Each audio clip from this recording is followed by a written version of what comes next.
Review Philippines, ICLA at Yamanashi Gakuin University, Queen's University, and Syracuse University. I am happy to introduce the next speaker, representing the University of Calgary. They will be here with us for an hour to present about the academics, student life, and more at their university. After the presentation, they can also answer any questions you might have for them. To our attendees, if you have any questions at any point during the talk, please feel free to send them to the Q&A feature. I will also link an interest form in the chat if you want your contact details to be forwarded to the University of Calgary.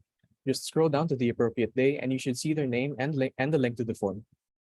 To our speakers, at the end of your information session, please feel free to scroll through the questions in the Q&A and answer those you wish to. I will also be recording the session if that's okay with our speakers. Without further ado, here's Carly Tai. Awesome. Hello, everybody. I'm just going to double check if everyone can see my screen. Just make sure there's no technical difficulties here. Okay, awesome.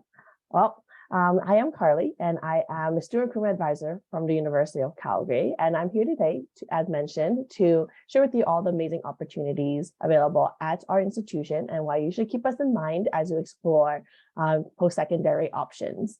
As a University of Calgary graduate myself, I am super excited just to share bits and pieces of my own university experience with all of you as well. And if you have any questions, there are definitely time at the end of this session today for you to ask any questions you have about studying in Canada or specifically at the University of Calgary. Okay. Before I dive into all the content and all of the information that I have for all of you today, I do want to encourage you all to have a look at the QR code on the screen here. And if you have your phones available, to have a scan and sign up for my own personal contact list. And during my contact list will just allow me to keep an eye on applications should you choose to apply, as well as reach out with additional resources and information about the University of Calgary, just to get you a little bit more prepared about your journey at the university. This also helps me keep an eye on your entire application and admissions process as well, just to make sure that you're not hitting any bumps along the way and that I can best support you. To begin, I want to start off by introducing our country, Canada. Many of you may be familiar of Canada, as we are the second largest country in the whole world. I do want to highlight that Canada is ranked #1 in terms of the quality of life in the entire world. We have a strong reputation for being very safe, friendly, stable, as well as multicultural. And these are some of the many reasons why a lot of international students do decide to come to Canada to study, as well as decide to call Canada their home after graduating. I have been in Canada for a long time. I was actually born here and raised here. And one of the pieces I value the most is how flexible Canada is in terms of working. So as an international student on a valid study permit, you will be able to work part-time. This is really important if you are looking for just some extra ways to earn some money during your studies, so you can go shopping, go out to eat, and do whatever you want as a student here. But not only that, after graduating, you will be able to apply for a 3-year open work permit to stay in Canada for 3 years after graduating as well. And you can use those 3 years to find occupation here, kickstart your career. You can also just use those 3 years to go anywhere in the country that you haven't visited, or just to get a little bit more familiar with the Canadian lifestyle. So definitely Canada is a great country to think about if you are looking to attend post-secondary abroad. As mentioned, Canada is very, very large. Canada as a country, we are made up of different provinces as well as territories. But the province I want to bring your attention to today is the province of Alberta, that our university as well as our city are located in. Besides being really beautiful, as you can see from the beautiful Rocky Mountains on the slide there, one fact I want to highlight here is that we are one of the cheaper provinces in the whole country with a lower cost of living. And that is because we do not have a provincial sales tax, as well as one of the highest hourly wages in all of the country, especially if you're looking to work part-time. This definitely allows you to have more money to spend, as well as give you more value for your dollar here. And just to put things in perspective, having no provincial sales tax means that if you were to buy a t-shirt here in Alberta, for example, in Calgary, It would cost you less than if you were to buy the same exact t-shirt in a different city, in a different province, for example, British Columbia, Vancouver, or Ontario, Toronto. As a student, I really did value this. You don't really realize it, but once you go to different provinces, as well as different cities across the country, it becomes a bit more prominent, and that's what I've realized lately. But outside of studying and outside of attending classes, being in Alberta, there's a lot of scenery that you can explore and a lot of amazing destinations as well. You can expect to spend a lot of your time during the holidays out in the beautiful Rocky Mountains, whether it's skiing, snowboarding, camping, hiking, or just going for a drive and really admiring the natural beauty around you. Now, to get a little bit more specific here, our university is located within the University of Calgary. Our University of Calgary is located within the city of Calgary. My apologies there. Many of you may not have heard of the city of Calgary before, but it's definitely a city to keep in mind, as we are the 5th most livable city in the whole world and #1 in all of North America. I have lived in Calgary for around maybe 16 years now. I have completed my entire high school and university studies here, and I'm currently working in Calgary as well. And my favorite part about the city is the fact that we are Canada's sunniest major city with 333 sunny days per year. This means that even if it is super cold outside, or even if it's the middle of the winter, you can still expect to see clear blue skies, such as the one you see on the slide there. And because we have really distinct 4 seasons throughout the year, our winters tend to get really cold, as you might have heard about Canada, but our summers get really hot as well. Just sitting here in my office today, I can tell you that it is really hot outside. We're hitting around high 20 degrees Celsius. And maybe you're used to that from coming from the Philippines, but in Calgary, you'll definitely be able to experience some of the warmth as well as some of the cold as well. Having a clear blue sky personally is really beneficial, as it really allows you to become more energized and more ready to embark on new adventures, either out in the city or, as mentioned, 1 hour away in the beautiful Rocky Mountains. And there are definitely a lot of activities you can participate in the city. For example, we do have a lot of amazing restaurants for you to visit if you are a huge foodie and you love experiencing new cuisines.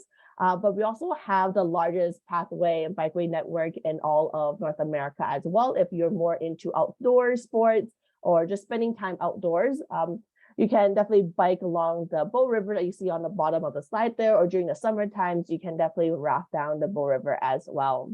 But on top of all of that, in terms of employment, which is really important, especially as you consider a destination for your career and possibly the rest of your life, we do have the highest concentration of high-tech workers in all of Canada, and we are actually #2 in Canada for having the most small businesses as well. We are definitely a young, vibrant, and ever-growing city, which creates a lot of opportunities for students like all of you, recent graduates like myself, as well as professionals within various industries. So definitely Calgary, as well as Canada, is just a land full of opportunity waiting to be explored. Now, diving into the University of Calgary now, I do want to introduce what our institution is all about. For size, as many of you might be curious about how many students we have on campus, we do have over 27,000 undergraduate students amongst our 33,000 total student body, and 10% of the 27,000 undergraduate students are actually international students. So not only will you be able to meet a lot of students from Calgary or from different cities within Canada, you'll also be able to meet a lot of different students from different countries all around the world as well, and a lot from the Philippines. This really helps diversify your experience here at the institution, as each of your classes, you will definitely be able to see the diversity straight out in front of you, and this will allow you to get to know different backgrounds, meet different students coming from different cultures, and familiarize yourself with the multiculturalism of Canada. As you have seen, similar to Calgary, as well as similar to the country Canada, we really value diversity and multiculturalism.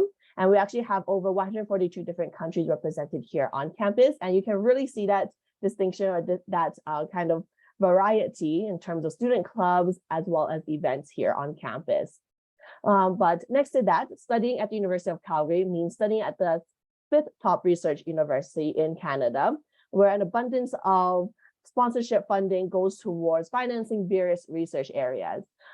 Right now, if you know that in the future you wish to dive into research, or maybe there's some areas that you're very curious about and you want to research about, we do have a lot of sponsorship funding as well as resources to help you kickstart your own research project. And a lot of our professors are also research experts within their respective areas as well. So that's a lot of networking opportunity, and each of your professors within your classes are researching a different topic as well that you can reach out to them and connect with them on. But if you're more interested in maybe starting your own business, we are a top entrepreneurial institution in Canada as well, and we have had over 390 new innovations since 2017. So there are a lot of different resources on campus to help you network with industry professionals, and as well as to help you receive funding and investors if you are looking to start a project, or maybe you have a really strong business idea that you are interested in pursuing or interested in bringing to life. There's lots of opportunities for that at the University of Calgary, as we really are here to help you in kickstarting your passion. This next slide here dives into what our university campus looks like and what you can kind of expect as a University of Calgary student. Our campus is fairly large. It houses 33,000 students entirely, and a lot of faculty members as well. And to put things into perspective, it takes around 10 to 15 minutes to walk from one end to the other end. For example, if you're walking from the residence building all the way to the transit station. But during the winter, maybe you're a little bit concerned about the snow or the cold. You do not have to worry about walking outside, as a lot of our buildings are connected through indoor tunnels or bridges. And this means that you can go from class to class, go from point A to point B without having to go outside at all. And it's really beneficial, as it can help shield you from the snow during the winter time, or when it's really, really hot outside. You don't have to walk in the scorching sun. And as a result, a lot of our students during the winter, you can expect to see in t-shirts and shorts, which is quite the interesting sight.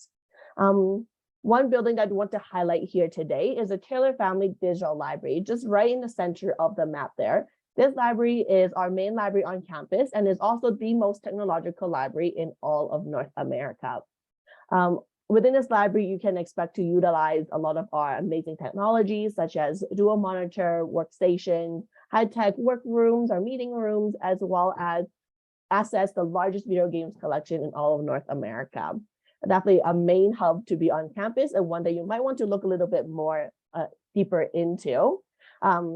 As a student, part of your tuition and fees is the U-Pass, which gives you unlimited access to the entire transit system here within Calgary. And what that means is that included with your tuition and your fees, you get the little sticker on your university card, which allows you to access trains and buses as a student by just showing the bus driver your university card. And this is really accessible and really convenient, especially if you're looking for opportunities to explore the city during your time here as a student. And it's really beneficial, and I really recommend you to take the time to explore, as well as having a transit station right on campus. It only takes you around 10 minutes to get downtown, so you can have a lot of time as well as opportunities to adventure the city with friends after classes, or maybe grab lunch together if you have a gap between classes as well. Diving into the student life now, I do want to first start off by introducing a little bit about our residents, as well as opportunity to live on campus. We do offer residence to students from everywhere, from Canada as well as abroad. And living on campus is really convenient as it allows you to wake up just maybe a few minutes before classes start. And it also is a great way for you to meet other students that are starting their studies the same time as you are. I would recommend for students interested in living on campus to submit application before the May 1st deadline of next year, because that would guarantee you a room on campus for the first 2 years of your studies, especially as residents can be a little bit competitive with just a growing number of students wanting to study abroad. And this just helps guarantee that you have a place to stay while you attend studies at the University of Calgary. If you, as a first-year student, opt to live on campus, you would be required to sign up for the meal plan. And the meal plan is just really convenient, and it helps us ensure that you are having all of your meals, especially during the busy first year of your studies. And part of the meal plan is that you'll be having your meals over at the dining center that you see on the bottom of the slide there. The dining center is amazing. It's equipped with a lot of different meal options. For example, if you have any dietary restrictions, and it's buffet style where you can swipe your university card, grab a plate, look around you, and start grabbing what you want to eat. So there's a lot of different options available based off of what you want to eat as well, maybe throughout the day, or maybe you just love pizza. We do have love pizza options as well. Another way to be involved within the campus community is to take advantage of all of the different amenities available to you as a University of Calgary student. Access to all of the amenities that you see on the slide there is included within your tuition and fees as well. So you don't have to worry about paying every time you want to go to the school gym, every time you want to go swimming, or every time you want to go maybe skating at Olympic Oval. All you'll need to do is have your university card on you and you'll be able to access all of these amenities. I do want to highlight that we at our Olympic Oval, which houses our Olympic size skating rink, we do have the fastest ice in the whole world. And this is because of the number of records were broken here. And as a result of that, we do have a lot of international athletes that decide to come to the University of Calgary to train. So while you conduct your studies here at the University of Calgary, if you're spending some time at our facilities, there's a good chance that you'll be able to bump into some athletes that are just here for a weekend or a day or two, or maybe a week just to train for some upcoming competitions. I do want to also highlight that we have the largest outdoor center in all of North America here. And the outdoor center houses a lot of equipment that you can rent as a student that you might not be ready to purchase just yet. For example, if you're interested in snowboarding, skiing, or kayaking, especially being so close to the Rocky Mountains, you'll be able to rent equipment from an outdoor center. And this is really, really beneficial as it saves you the initial cost of buying all of the equipment, especially if you're not sure if it is something that you're interested in just yet. And it also saves you the headache of finding a place to store your equipment, especially if you're deciding to live on campus. As you can see, though, there is a lot of opportunities for you to stay active outside of attending classes. I really do encourage students to maintain a well-balanced lifestyle outside of studying and outside of meetings or attending classes. And there's also lots for you to do on and off campus with your friends as well. Outside of meeting students through dorms or through classes, we also have over 300 different school clubs for you to meet some students with similar passions, backgrounds, or interests as you to help you create lifelong relationships that extend beyond your time here at the University of Calgary. As a student, this is an aspect that I really do think highlighted my entire university experience. As throughout my 4.5 years at the University of Calgary, there was not a single year where I did not participate in a school club. And I can confidently say that joining these school clubs was a really great decision, because a lot of my closest friends to this day are actually friends I met through the school clubs. So definitely it is a great way for you to develop deep connections with students, as well as just people around campus that you wouldn't have been able to just attending classes. And we do have a lot of different clubs available on campus. These clubs can range from hobbies such as hiking, photography, skiing, or drawing, to areas of interest such as K-pop, anime, and even League of Legends. If there is an interest that you're interested in or area that you want to meet new students in, and we don't have a club for that, we also encourage students to create one of their own, and there's a really simple process to do so. So that no matter where you are attending post-secondary, joining a school club is one of the best ways for you to become involved in the campus community, as well as make your university experience as meaningful as possible. But if you're more interested in maybe sports, possibly right now, some of you could be part of some national team sports or maybe some school-wide club sports. If you're interested in continuing this passion or this interest, we do have varsity teams at the University of Calgary, and they are called the Dinos. And we have varsity teams in all of the different sports that you see on the slide there.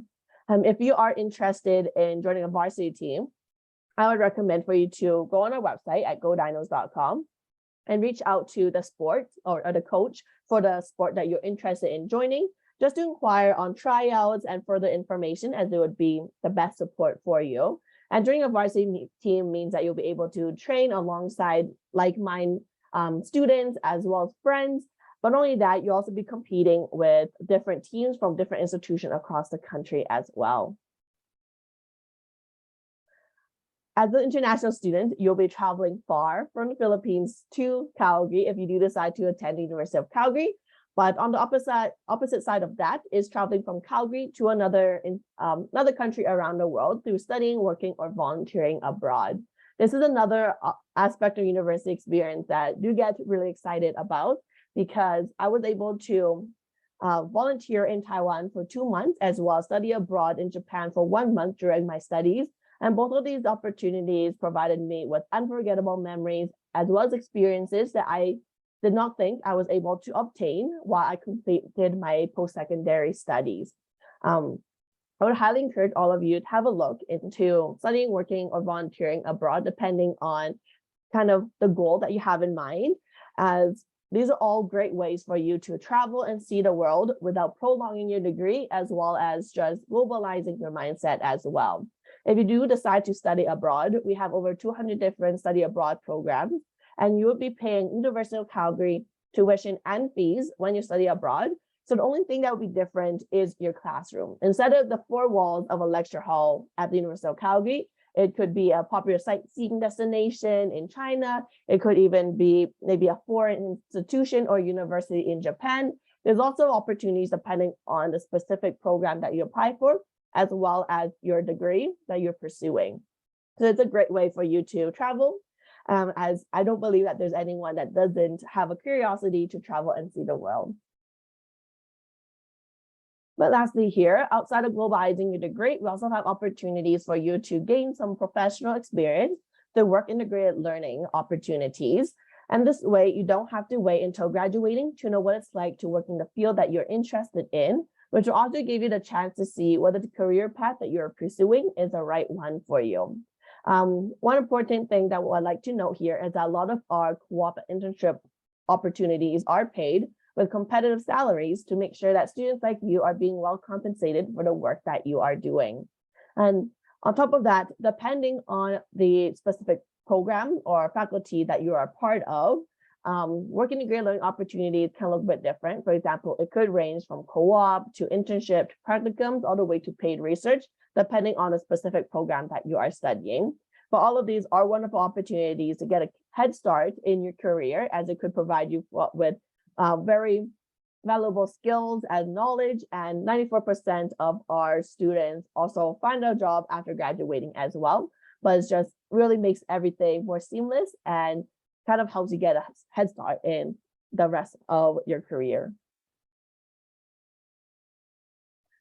We understand that university is a huge step for all of you, especially as you come from another country across the world. This is definitely a big decision, and university, the next 4 years here is really important. And we understand that with this huge step and new chapter comes a lot of excitement and happiness, but also no doubt that there are times of stress and hardships as well. And we want students to know that we have the resources and help available on campus to support you every step of the way throughout your journey with us. You can see all of the different resources and supports available at the University of Calgary on the slide there. And it's not just limited to these few, as there is a wide list of different resources and supports depending on the specific area that you're just needing a little bit more guidance on. A couple that I want to highlight based off of my personal experience is the Student Success Center as well as Career Services. The Student Success Center is really here to help you succeed academically, whether it is through writing support for your papers or for your lab reports, to academic advising if you're looking just for more one-on-one advising, to peer-led study sessions. And these peer-led study sessions are led by students that have completed the course that you're taking in the past. So they will be able to offer advice that are very applicable and will be able to tell you some tips and tricks about how to succeed in the class. But beside that, we also have really valuable Career Services Center that helps you in preparing for your career after graduating. And this includes interview workshops, resume support, as well as one-on-one career advising as well. Because maybe there's a lot of different opportunities available to you and you're just not sure which one is the most suitable. They'll be able to help you filter all of that out and guide you in the best possible light. So as a student, definitely, we have a lot of resources available, and we are here to not only support you throughout your time as a University of Calgary student. We're also here in helping you kickstart your life after graduating as well. The one resource I do want to highlight the most today is International Student Services, as all of you would be coming to the University of Calgary as international students.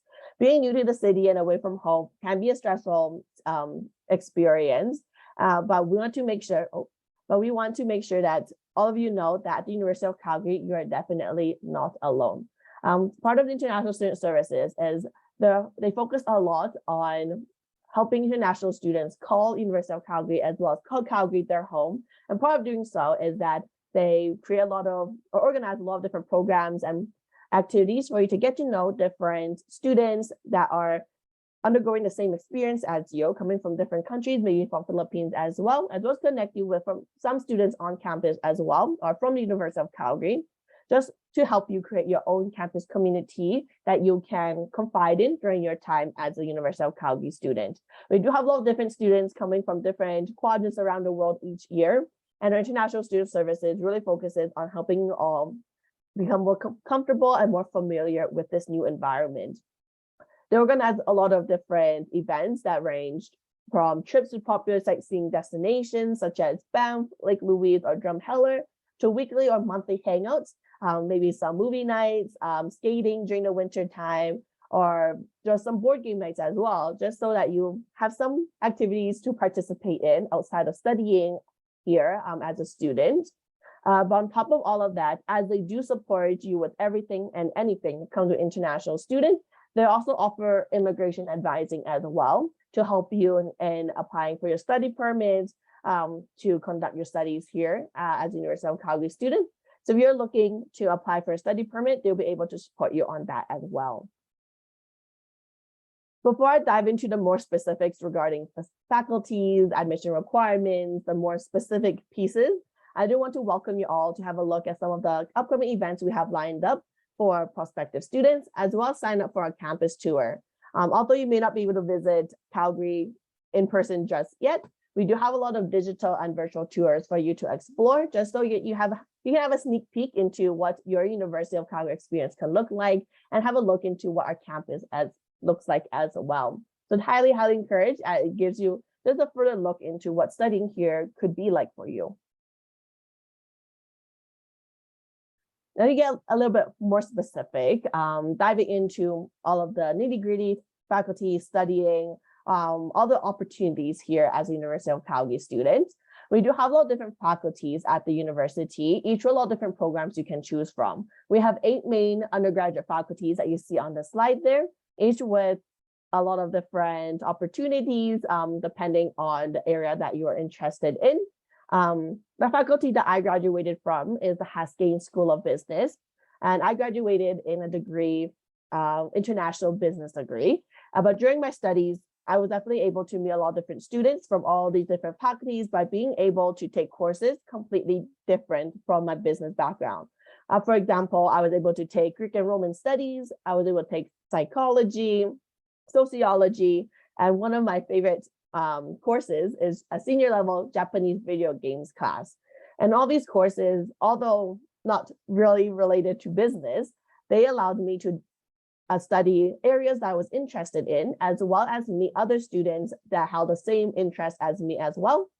So as a student, you'll definitely be able to meet a lot of different other students from all these different faculties, as well as be able to pursue different topics that you are passionate about. This slide and the next few slides includes a complete list of all of the programs available at the University of Calgary. There are a lot for you to have a look at, and the best way to dive into all of our programs would be to visit our Explore Programs page, as well as our View book, so that you can explore each of these programs in detail to really see if there is a program here that is for you. And I would really recommend you to have a look at the admission requirements early on as well, just so that you can get a head start in meeting those requirements. I won't be going into each program in detail right here because of time constraints, but just to introduce our faculties, we do have the Faculty of Arts, which is our largest faculty at the University of Calgary.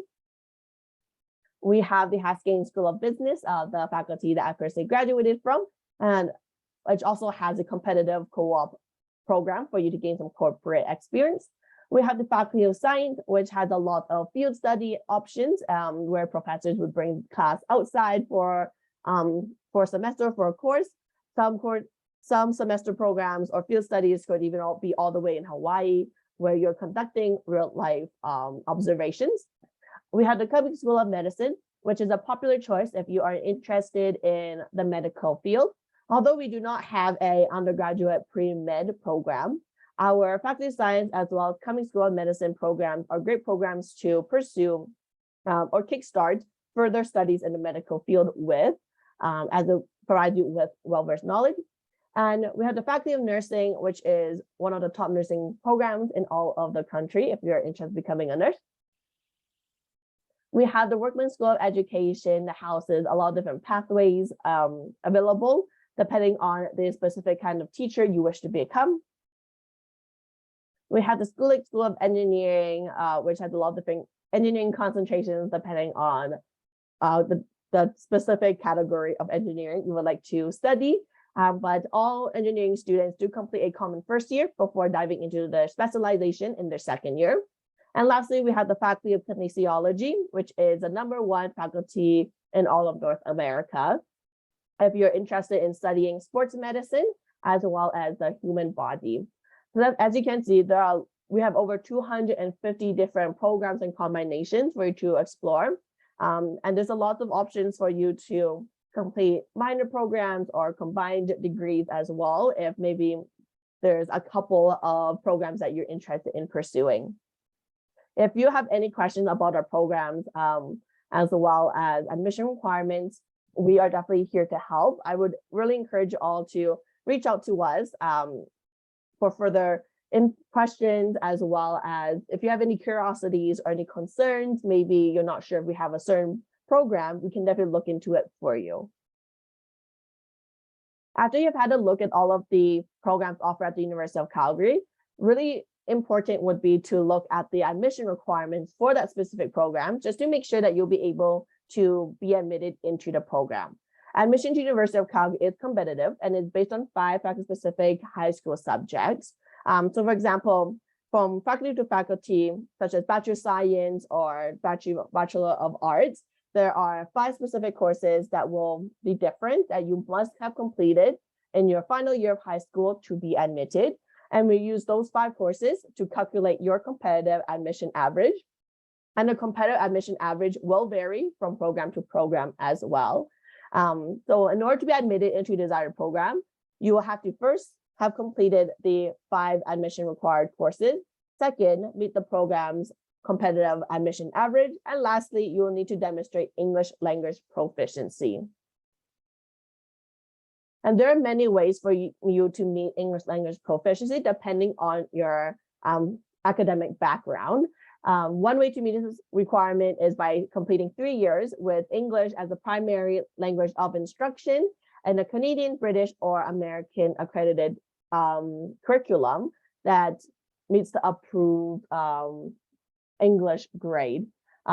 So if you know that right now you're attending a school that offers maybe the Canadian or the American or British curriculum, and you have completed 3 years there, there's a good chance that you do not have to write any English test, and all we will need to see is your high school transcript that shows those 3 years.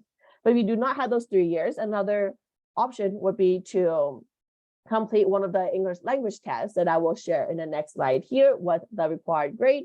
But another way is also to complete the academic communication certificate program through our continuing education department if you are looking for a more kind of developed way to increase their English level as well as meet the English language proficiency requirement. As mentioned, there are a lot of different options for you to meet this requirement. There are a lot of different tests that you can take, from IELTS to TOEFL to Duolingo, as well as AP or IB, depending on curriculum. If you are ever kind of a little bit confused or lost in terms of meeting this requirement, because it can be a little bit tricky depending on your academic history, I would recommend reaching out, letting us know your studies, where you have studied, so that we can have a look into what the admission requirements could look like for you specifically. But definitely, you can find all this information on our website, but I also highly encourage you all to reach out as well. After having a look at all the admission requirements, your next step would, of course, be to apply to the University of Calgary. The application is very simple, and you can apply directly on our website. The application for our upcoming fall 2023 term will open August 15 of this year for international applicants. So it is a little bit earlier this year compared to other years, and that is because we want to make sure that there's even more time for evaluations to be conducted and even more time for students to submit application. So August 15, less than a month now, you'll be able to apply for our fall 2023 intake, which begins September of next year. When applying on our website, you'll be able to choose two programs to apply for, a first and a second choice program. The first choice is, of course, the program you wish to study the most. And second choice, I would recommend for a second choice to have maybe lower admission requirements. Although another program that you no doubt wish to study, having lower admission requirements would mean that we'll evaluate you again if you are not admissible into your first choice. Because how it works is that we will evaluate you for your first choice program first. And if you are not admissible, then we automatically evaluate you for your second choice program. And if it has lower admission requirements, there's a slightly higher chance that you'll be admissible into the second choice program and be able to start your studies here at the University of Calgary. After applying, it is really important that you submit your documents as soon as possible shortly after. And this slide here dives into what the entire application process could look like. After you submit an application on our website, we send you an email with confirmation as well, thanking you for your application, as well as instructions on how to access your student center. And on your student center, we provide all students with a to-do list listing all of the documents that we will need. For example, your high school transcripts or maybe even your English test results if required. And you'll be able to upload these documents directly through your student center to-do list as well. So we try to make this entire process as easy and simple as possible. But if you are ever confused or a little bit lost, please do not hesitate to let us know. And although the deadline to upload all of the required documents is not until March 15 of next year, with the March 1st being the deadline for applications, I would recommend for all of you here to apply as early as possible and submit your documents as early as possible, because that guarantees an earlier evaluation, which would be really beneficial, especially if you're looking to apply for study permits. An important note here as well is that an evaluation cannot actually be conducted until all documents have been submitted. So maybe another note to maybe push you towards submitting all your documents early on. After you have submitted an application for our fall 2023 term, and after you have uploaded all of the required documents and you have completed everything on to-do list, you can then look into applying for the various undergraduate awards available for all of you as incoming high school students. We do give out over $17 million in scholarships, bursaries, and awards each year to a variety of students. And we have three categories of awards: scholarships, bursaries, or awards, depending on what you are available for, what you can be eligible for. As an incoming high school student, there are three key categories of awards you can apply for or be eligible for. Starting from the highest value, Prestige Awards is our highest value scholarship. They range up to $25,000 per award, and they could potentially be renewed for each year of your studies as well. So this could be $25,000 first year, $25,000 second year, third year, and fourth year. So quite a bit of money. But because the Prestige Awards is our highest value scholarship, there are the application for it is a little bit longer. You'll be able to apply directly through your student center, but part of the application will require you to answer some short answer essay questions. And because of that, the deadline to apply is also much earlier, being December 1st of this year. So if you know right now that you wish to study at the University of Calgary and you want to maximize all of the awards available to you, I would recommend applying early so that allows enough time and quite a bit of time for you to apply for the Prestige Awards as well. But right next to that is the High School Entrance Awards. High School Entrance Awards, they range from $500 to $10,000 depending on the specific award. And with one application on your student center, you'll be reviewed for over 100 different high school awards that range from that amount. The application is very simple. And again, you can apply directly through your student center, and it's just a series of yes or no questions. And the application deadline to apply for high school awards is not until March 1st, which is also the application deadline for admission to your program as well. And lastly, we have automatic awards. Automatic awards do not require an application, and they're automatically awarded based off of your calculated admission average. So just backtracking, your admission average is calculated using the 5 specific courses that are specific to your program for admission to the University of Calgary. For example, the $5,000 automatic award called the President's Admission Scholarship is valued at $5,000, and it's awarded to students with an calculated admission average of 95% or higher. So just something to keep in mind if you are looking to, once again, maximize on all of the awards available. And I do want to note that you do not actually need to wait for a decision to be made on your application before applying for awards. So normally, I recommend students to apply for awards while you're waiting for a decision, as it's a great use of time, and just make sure that you are not falling behind any deadlines. Before I conclude and answer the questions that all of you have for me today, I want to quickly revisit all of the important dates that are coming up for our fall 2023 term. As mentioned, applications will open August 15. It is October 1st. That is our standard opening for application. But August 15 is a soft opening for our application for international applicants. So starting August 15, definitely visit our website to submit application. And the next deadline within this year will be December 1st, which is the deadline to apply for prestige awards. And then after that, the next important main deadline would be March 1 in terms of application for admissions, because that is the deadline for the application. And you can find all of these deadlines on our website as well as in our review book, or just to reach out to us if you are ever forgetting when the deadline for maybe documents or admissions is, and we're happy to share all of that with you. And once again, it is really important that you apply early and submit all your documents early, especially for study permit processes, as those can take quite long right now. All right, as I conclude here, I just want to thank all of you for joining me today for this University of Calgary session. I hope you all found it beneficial and helpful in discovering post-secondary options in Canada, and maybe get you a little bit more curious about attending University of Calgary in specific. As a student recruitment advisor, I'm here to support you every step of the way through the application and admissions process, as well as answer any questions you have about the city, country, or university. And you can connect with me via email, WhatsApp, or one-on-one student meetings. But I also really encourage you all to have a look at our social media, as those are great ways for you to have a look into what current students have to say about the University of Calgary. And before I conclude, I do want to encourage you all to scan the QR code and sign up for my personal contact list, as it will allow me to keep an eye on your application or if you do choose to apply, as well as allow me to share deadlines, events, and upcoming news with all of you as well.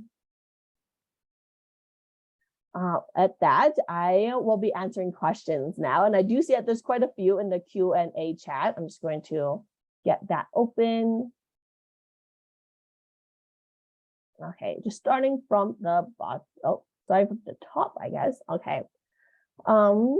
First question here I have, is Vancouver or Montreal accessible from Calgary? Calgary, to put into perspective, we are located on the west side of Canada, just kind of on the bottom of Alberta, which is right next to British Columbia. And Vancouver is located in British Columbia. To get from Calgary to Vancouver, it is only a 1 hour plane ride. So definitely it's accessible, because all of Canada is accessible, although quite large. It can take some time to get from one city to the next.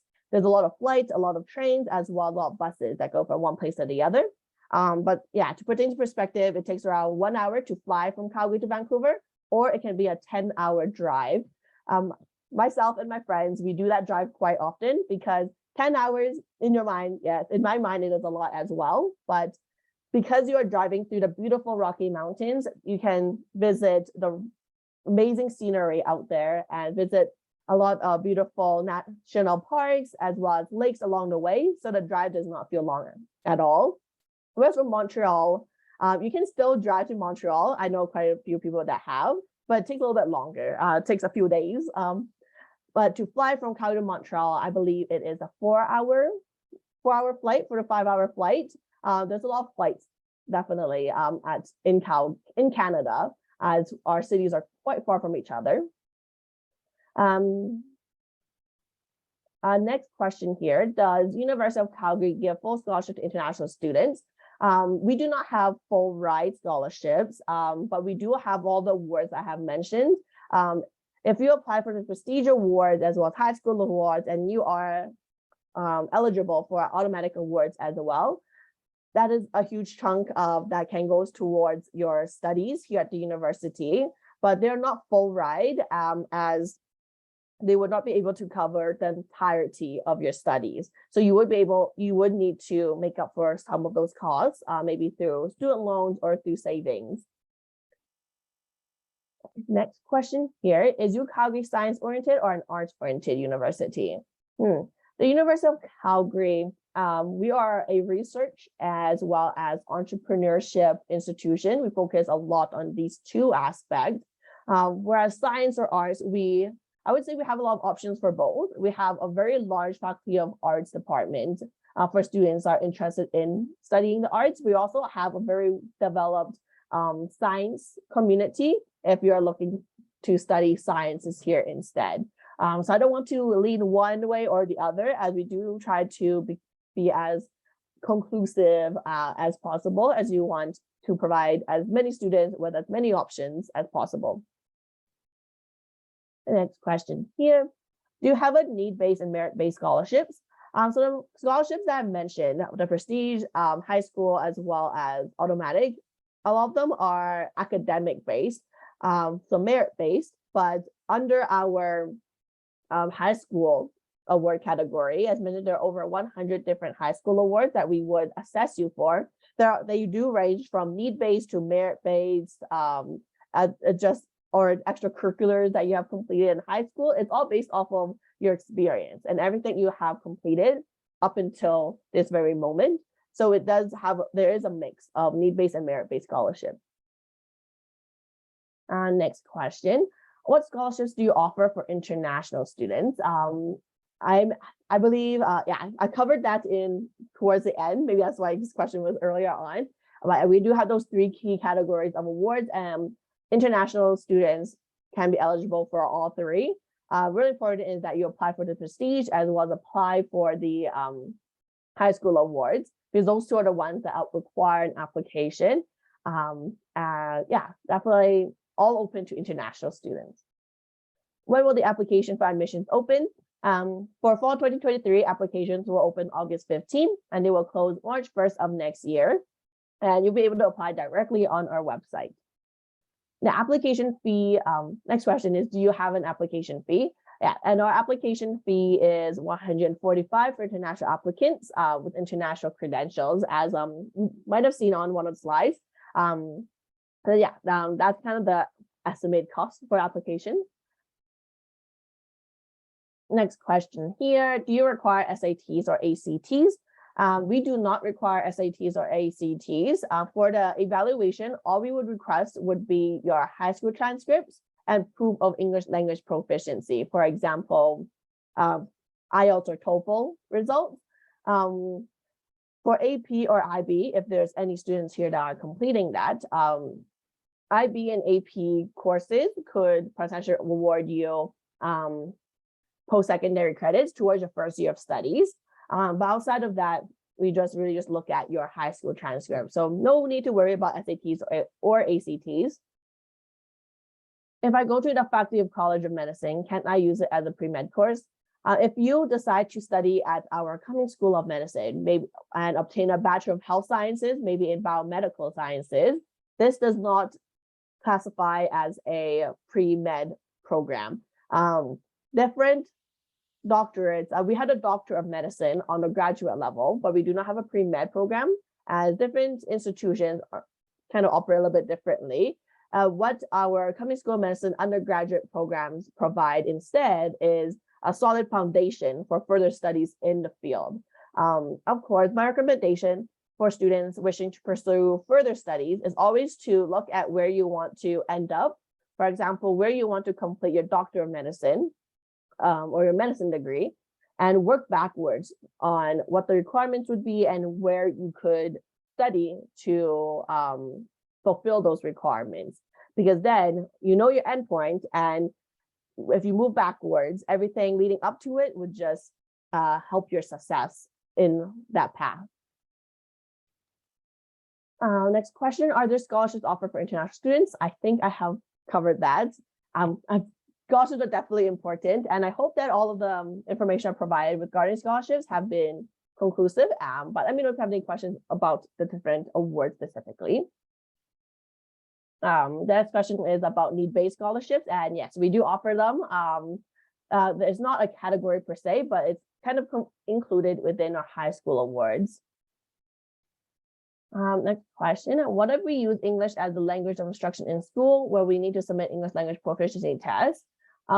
If you use English as the language of instruction and your school is accredited to offer the Canadian, a movement here, and your school is accredited to offer the English, the Canadian, British, or American curriculum, then we will be able to waive your English language proficiency requirement. But just having English as a language of instruction, it's hard to say whether that would be adequate, because it would depend on accreditations of your institution, as well where you attended university and how many years you attended. How many years attending schooling there? Sorry, not university, but yeah, that's what English language proficiency is a little bit tricky, as we would need to look a little bit deeper into your school as well as your studies to confirm that. But having English as a primary language of instruction is already it's a benefit. It just means that you'll be more equipped for the courses here when they are taught in English. Okay. And next question, what do you mean by Canadian international credentials? Is this in terms of citizenship? Canadian international credentials is a documents that you present. For example, by studying Philippines, if you are studying the Philippine curriculum or maybe the American or British curriculum, you will be holding international credentials because your studies are from elsewhere. It's not it's separate from citizenship, because citizenship is where your passport is from, but credentials is where your documents are from and where you study. Because we do have Canadian curriculum schools abroad, and if you are studying one of the Canadian curriculum schools abroad, maybe the British Columbia curriculum, Alberta curriculum, then it would be domestic credentials. So there are two different ways you kind of separate students, but I hope it is clear. Next question here is, if we apply early, can we opt to not accept the admission? If you apply early, you'll be able to submit your documents early and receive an evaluation earlier on, and therefore a decision earlier on as well. But in terms of you accepting your offer, you have a lot of time to accept your offer. Normally the deadline is not until May 1st to accept your deadline or accept your offer, as well as pay the deposit. So you don't have to worry about setting your decision in stone by applying early. As applying early just allows for your entire application to have a look by our admissions officer earlier on. Next question is, what programs are your school's strengths? I would say that all of our programs are really important, are really kind of popular and strong, because we do have strong faculty members as well as really good programs for you to explore. We more so focus on students pursuing what they are interested in rather than highlighting a faculty or a few programs. But I would say that our Faculty of Kinesiology is the #1 in North America, and it's very unique in terms of what you get to study for sports medicine in the program. I graduated from the Haskayne School of Business, so I'm a little bit biased. I had a wonderful experience, and we have a wonderful business program as well. but really depends on what you want to study for your post-secondary. Is it possible to study in University of Calgary on a full ride scholarship? Unfortunately, we do not offer full ride scholarships, but we do have a lot of different awards available to support you in your studies, as well as cover a chunk of your tuition costs for the 4 years, for example, through our prestige awards. What kind of student is University of Calgary looking for?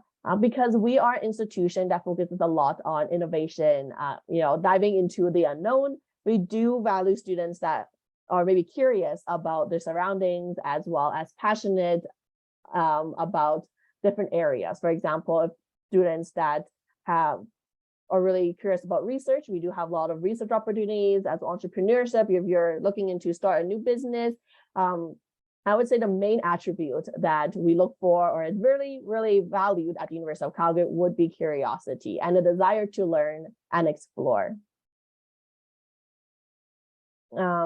Is a food health offered at my school? I don't think we have a undergraduate program regarding food health specifically, but I would recommend exploring different programs under our Faculty of Science. For example, our biochemistry, as well as cellular, molecular, microbiology. All of these could contain different aspects about exploring food, but I do believe we have a specific program that is just about food health, but definitely have a look at all of our programs on our 4 programs page or our view book, just to dive into each program specifically.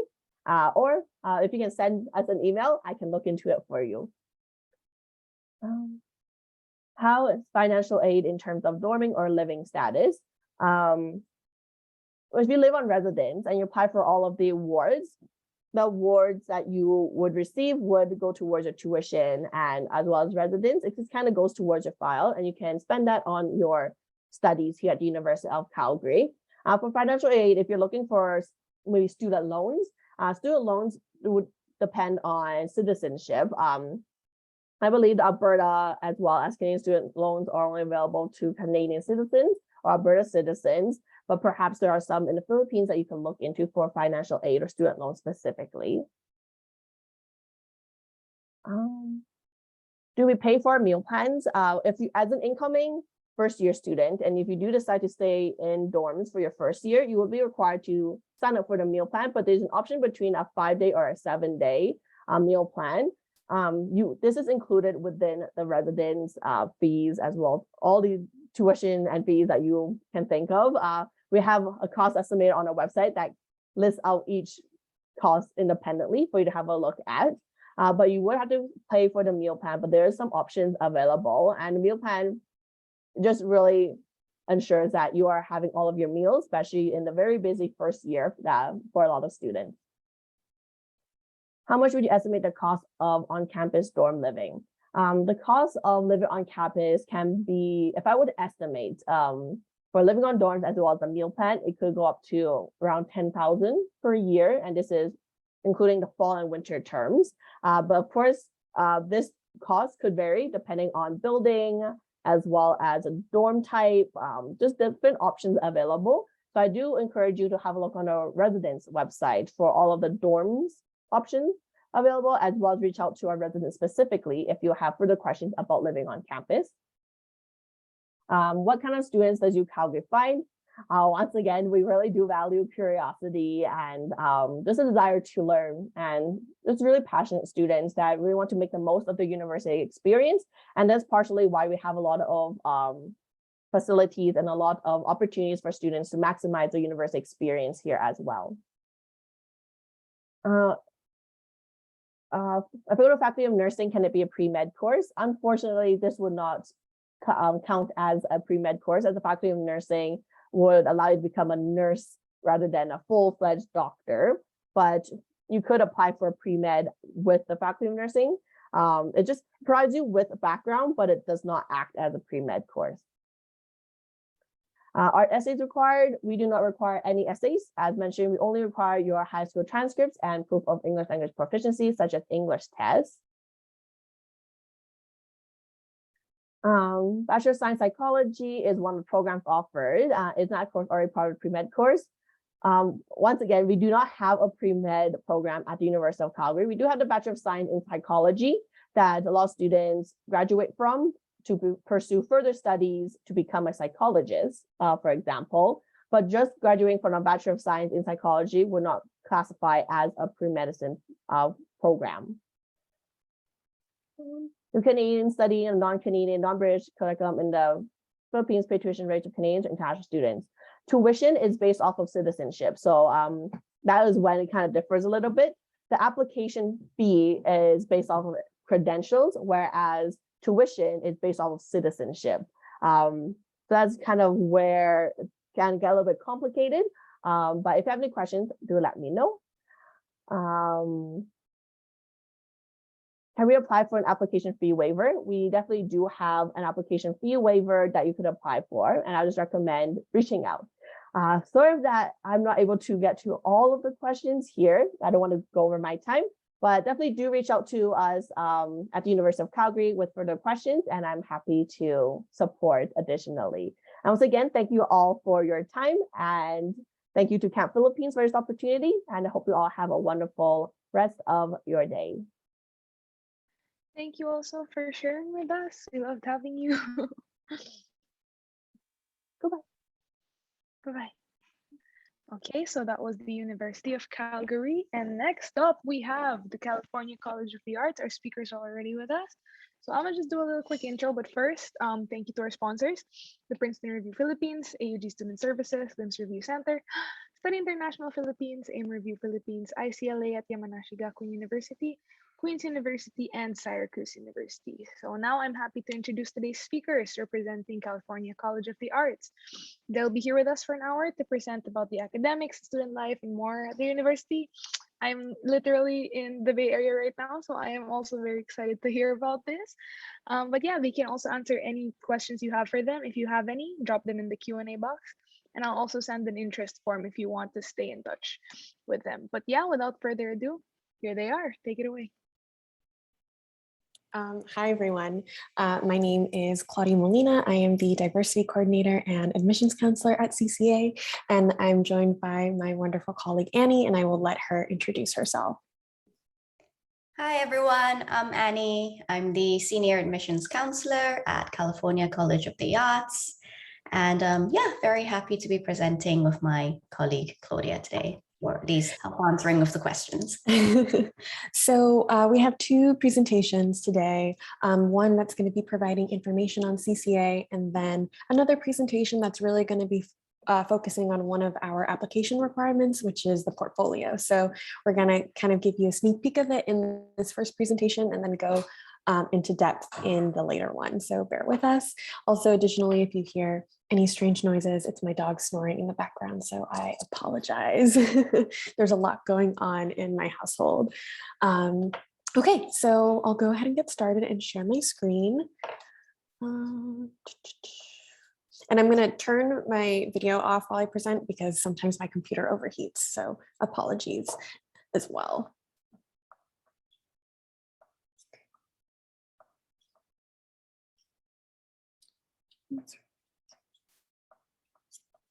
Okay.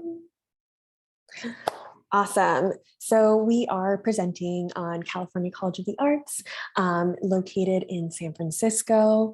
We are a nonprofit private school. One of the things that is really amazing about CCA and what personally drew me to the college, full disclosure, I am an alum. I graduated in 2016 from the painting and drawing program. But one of the things that really drew me to CCA was its really core foundation in this belief of interdisciplinary practices and collaborating and kind of really thinking about how fine art can inform design and vice versa. So now I'm going to move forward to a video. Hopefully you can hear the sound. If not, let me know. Let's see.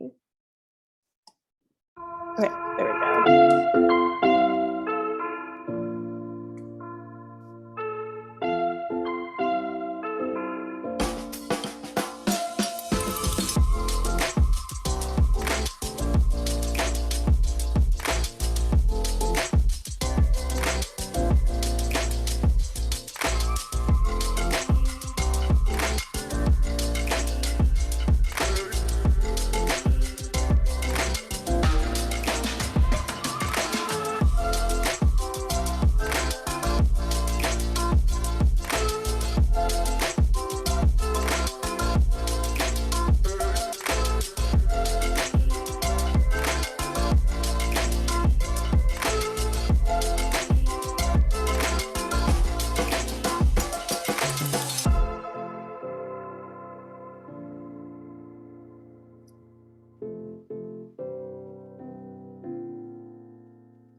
Awesome. I always find the music that they select for these videos really cheesy and corny, but I digress.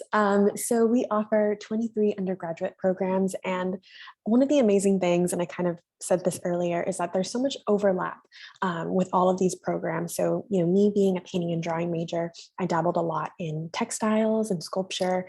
So, if you decide to pursue graphic design, you'll be encouraged to branch out and explore fine art programs, craft-based programs like print media, photography.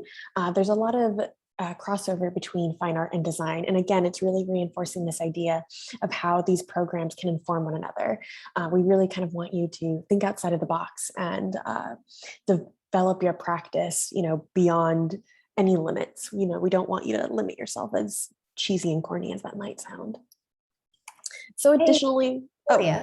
Sorry to interrupt, but I'm seeing this rectangle, this gray rectangle on the side. Where? I don't know if it's just me, but I'm seeing this gray rectangle that is blurring some of the slide. Oh, Camp Philippines sees it too. Oh, I'm not Top sure. right. I'm not sure what that is. Maybe we share Let me screen. try share again. Let's see. Sorry, guys, technical difficulties. Could be the connection as well. Yeah, let's see. Hopefully it's not an issue moving forward. Okay. Is it still there? Okay, it went away. It went away? There. Okay. It was there initially, but now it's gone. Okay, so it must have been just like a technical glitch on Zoom's part. So in addition to our 23 undergraduate programs, we do have STEM designated programs, the ones listed here. These are also some of our most popular programs at CCA. And the cool thing about, graduating with a STEM degree means that you can essentially, after you graduate, you get an extension on your visa, your F1 visa. Am I correct, Annie? It's like 12 months, and it's like 24 months instead of 12 months after you've graduated. Yes, an extension of 2 years on your OPT training. Yes. So one of the things that is really cool about CCA is that you aren't fully immersed in your program in your first year. You're actually given time to kind of experiment and play around and explore before entering your program. So you're taking classes like drawing, 2D, 3D, 4D, and additionally, you're taking humanities and science courses. These courses are really meant to help contextualize your practice as you move through your time at CCA. But when in your first year, they're really focused on, general modern art classes, writing classes, and they can honestly be really helpful in understanding kind of like the world around you and how so much of art informs, the programs that you're going to be entering, and then eventually your practice. So something that you should always consider when you start researching different colleges is thinking about what sort of environment you learn best in. So when I was going through this process 100 years ago, I was really accustomed to small schools, small class sizes. I went to a small visual and performing arts school in Miami, Florida. So, when I was researching colleges, that was something that I really wanted to continue. So CCA is a little over like 1,200 students, and we have an 8-to-1 student-teacher ratio. And one of the reasons we really value that is because we really want students to develop working relationships with their professors. We're really big on this idea of mentorship, and your professors are amazing resources because they're all working professionals. So again, this is why we really reinforce small class sizes. And again, it's kind of what works for you. If you thrive better in a larger working in a larger learning environment, that's totally cool. But these are definitely things to consider as you start this journey. Sorry again if you hear my dog. His noises can be very distracting. So just a little context on CCA. We were originally a 2-campus college, but we've recently shut down our Oakland campus and are moving and have moved everything to San Francisco.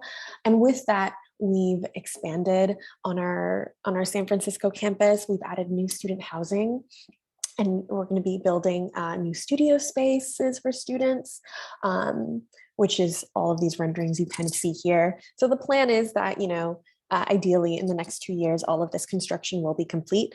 The student housing, however, is complete, and we'll kind of get into housing as we move forward. But there are a lot of changes that are happening at CCA, and it's all really, really exciting. So housing.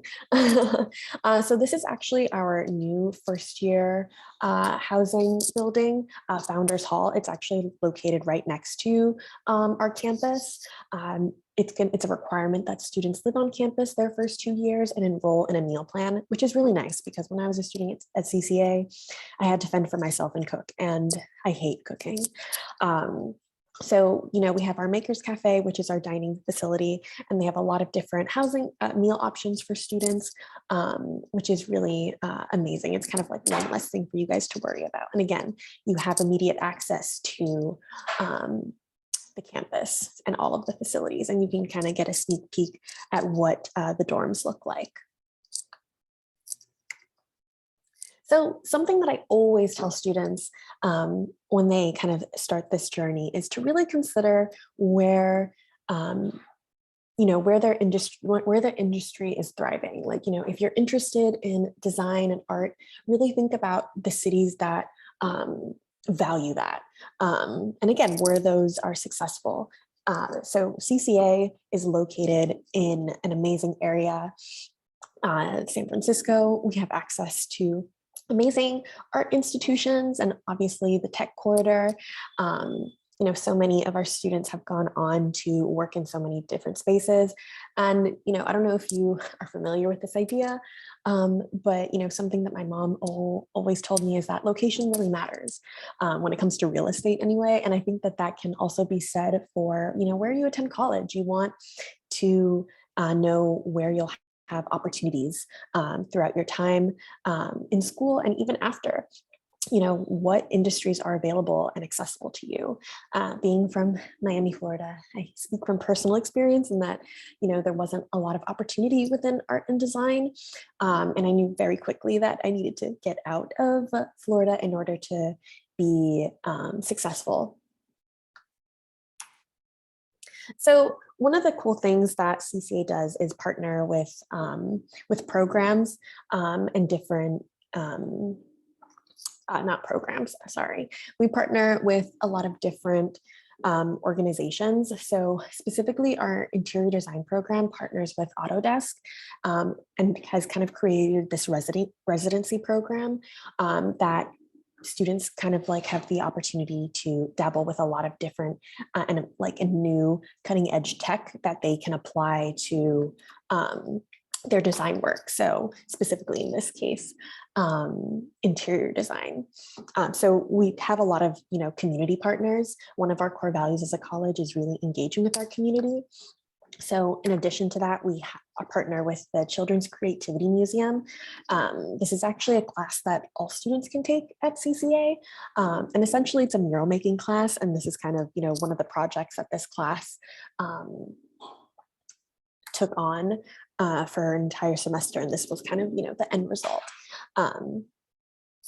In addition to that, to the mural making class, we also have the Seabird Nest program, which is headed by the chair of the ceramics program. Essentially, you go to Ano Nuevo Island and you actually build homes for the birds that live there. You see kind of the seals in the image. They brutally crush the nests of these birds. And so CCA partners with the program to create housing for the birds. A lot of students in ceramics and architecture actually take this class, funny enough. It's really exciting. You can kind of see the little homes that they've created. So again, kind of reinforcing this crossover between craft, fine art, and design. You wouldn't necessarily think that the ceramics program and architecture program would overlap, but they do. Or CCA finds a way for them to anyway. So student work. So one of the cool things about student work, and again, I've kind of touched on this, is that we really encourage our students to branch out in a variety of different ways, beyond their practice. So first we have Liam, who is a fashion designer. A lot of his work integrates, photography and graphic design elements. And a lot of his inspiration behind his work is, beach culture. He's from Santa Cruz, so a lot of that influenced kind of the aesthetic and presentation. He was awarded scholarship from Teen Vogue and Target, which is really interesting. Not interesting, it's really cool. But the work is also very interesting. And again, you wouldn't necessarily think, programs such as fashion, graphic design, and photography could work so well together, but they do. So we also have Daniela, who is what we call an individualized major. And an individualized major is essentially a student that specializes in more than one program. So in Daniela's case, she focused on textiles and painting. You can kind of see that her painting kind of has this like three-dimensionality and like texture to it. And so much of her work is talking about her culture and like personal identity.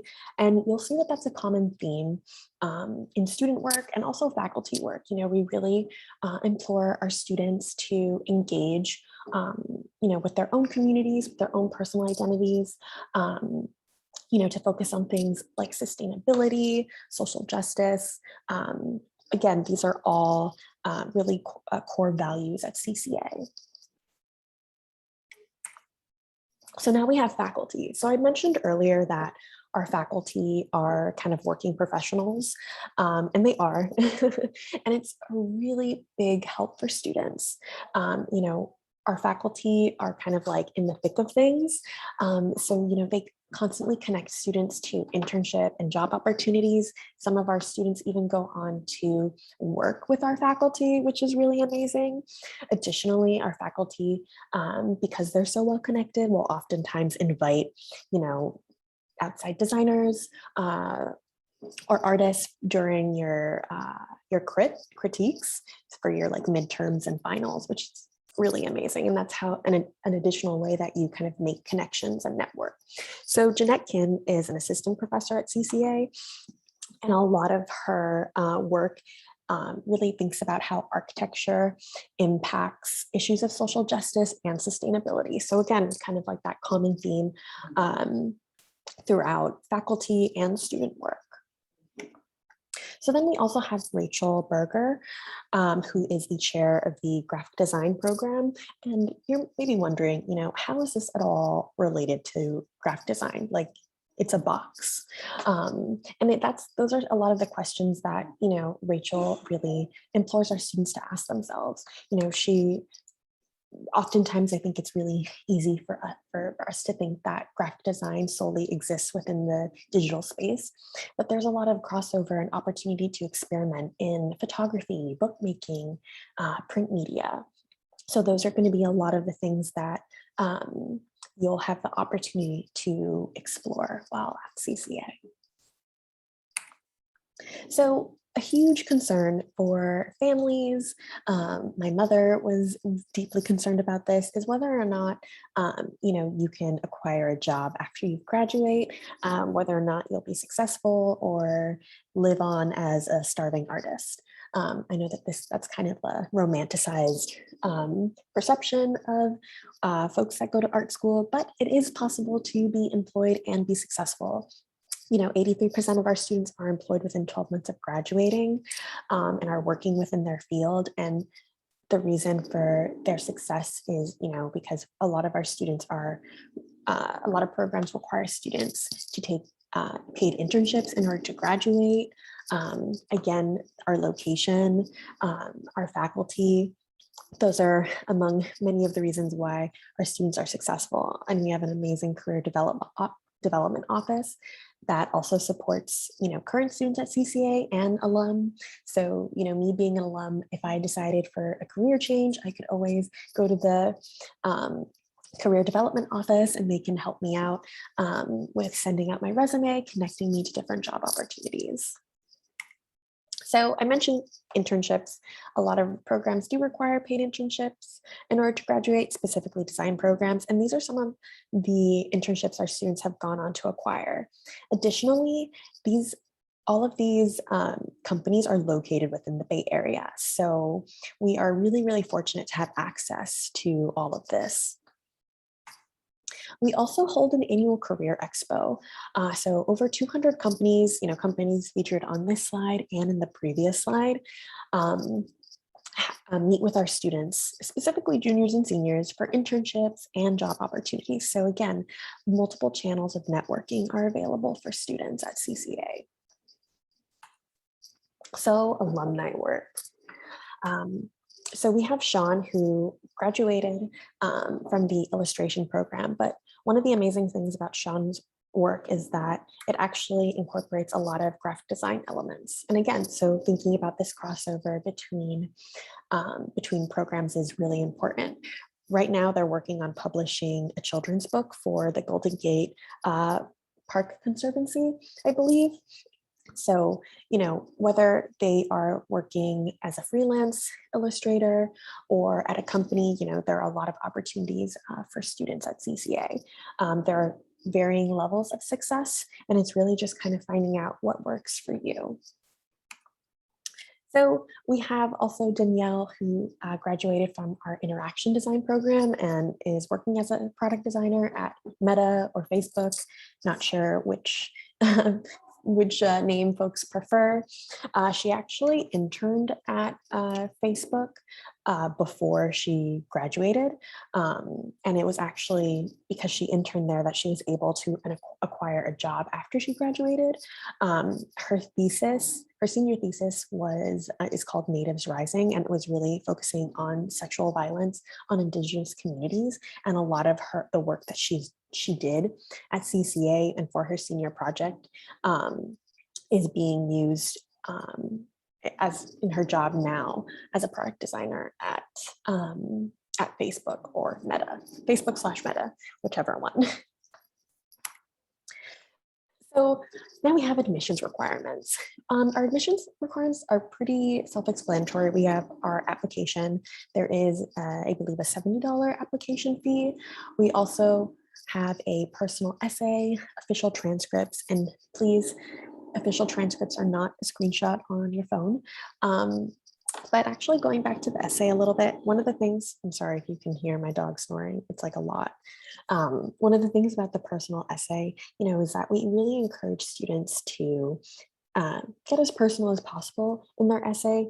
Something to take note of is that, admissions counselors look through, I don't know how many applications a year. And I know that the prompts aren't always very forgiving, but our only opportunity to really get to know you is through your essay and your portfolio, and we'll get into the portfolio more. So don't be afraid to kind of think outside of the box when it comes to what it is you're writing in your essay. But I will say, never start your essay with, I knew I always wanted to be an artist since I could pick up a pencil. Those types of essay generally are not viewed favorably. So that's just kind of, my recommendation. Just having, read through a lot of essays. So in addition to your essay and transcripts, there's also just one letter of recommendation.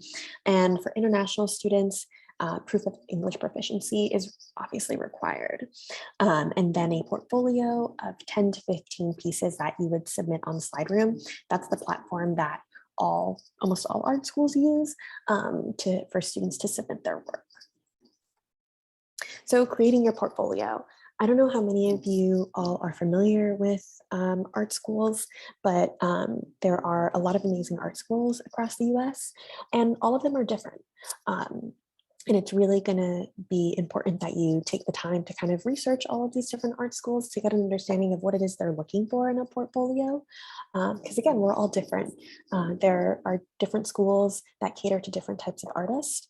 CCA is definitely a school that really prioritizes experimentation. There isn't a there aren't program specific portfolio requirements. So even though you might be applying for architecture or interior design, it's not required that you submit work geared towards that program. You can submit a portfolio entirely of photography. But the most important thing about the portfolio is that, you show us who you are and what you're interested in. So I don't know how many of you all are aware of virtual National Portfolio Day, but National Portfolio Day is the organization that hosts it, and it's attended by all, accredited, nationally and regionally accredited art schools. Annie, if you could actually put the ACAD link in the chat, that's really important. And something that you should also consider is accreditation when you're applying to any school. You want to know that your degree is of value. But anyway, attending National Portfolio Day is a really great opportunity to kind of get feedback on your work, to get to know the school, and to get a sense of, the school might be a good fit for you. It's a great networking opportunity. I can't encourage students enough to connect with admissions counselors for any school that they're interested in. Your admissions counselor is your best bet when it comes to acquiring merit scholarship. So we also have a portfolio guidebook. So if you'd like, you can kind of, take a picture of that QR code. It'll kind of like go over the things that we really look for in a portfolio, and it shows examples of work that students that are currently attending CCA applied with and submitted as a part of their portfolio. And again, there's an additional presentation that goes even in more depth into the portfolio, so we'll get there. So as international students, we have our ISAP office, the Office of International Student Affairs, that are really there to help guide and support you through, the enrollment process as you're kind of going through the visa process. And then also while you're at CCA, we partner with them a lot.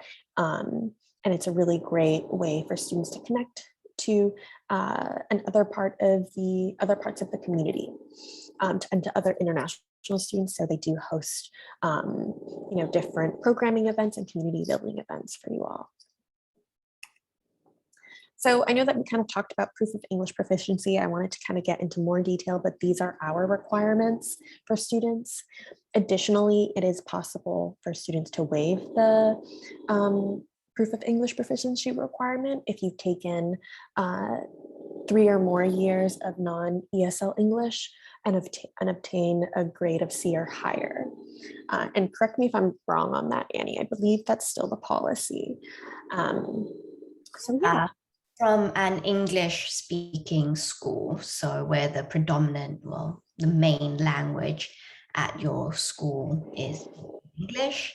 And if you're not taking any ESL classes, then yes, we're able to waive your English language requirements. Thank you, Annie. No problems. So I know that, cost is obviously a huge concern for a lot of students. International students aren't considered for, need-based aid, from like the federal government, but you are eligible for merit-based scholarship. And, 78% of international students receive merit scholarship.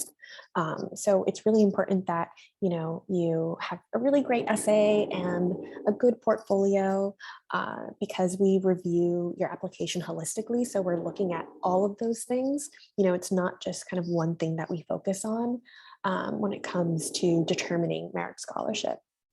Oh, and additionally, we do not require SAT or ACT scores as a part of the application, which is a huge bonus. At least it was for me because I am not the best test taker. So other types of financial aid for you all there are other scholarships, merit-based scholarship, like program-specific scholarships. And students are eligible for campus jobs, so, work study positions. That's something that depths. I think there's oftentimes confusion on whether or not international students are eligible for work study, but you definitely can obtain a work study position at CCA. So you can work, make money, and help support yourself throughout your time at college. Yeah, and just to add a little bit onto that as well. So international students are not allowed to work outside of campus unless it's an internship. So as Claudia was saying, you're able to get work studies, you're able to work on campus, and we have loads of different positions available that is all online for you to apply for. And the other thing is you cannot work for more than 20 hours a week during term time, and then not more than 40 hours a week during holidays, vacations. Yes, and that applies for all students. I mean, what a lot of students end up doing is working multiple work study positions. I ended up working 3. So I probably shouldn't be saying that, but there are ways to kind of like get around that, but you didn't hear that from me. So we also have a pre-college program. This is a good opportunity for you to kind of get a feel for the college, develop your program and gain college credit. It's also something to do for the summer. I didn't know that pre-college programs existed while I was in high school, and I usually spent my summers doing nothing. But it's a cool opportunity to, have access to, facilities that you maybe don't have access to. So we're kind of like putting this out there. It's a 4-week program, and the credit, if you successfully complete the program, you can gain a merit scholarship that you can apply towards CCA, and college credit that would be transferable to any other ACAD institution. So that is kind of the gist of CCA. We do have our email and phone number on there. Annie is your go-to contact, so she can also put her contact in the chat, but our general email is there for you all to take note of.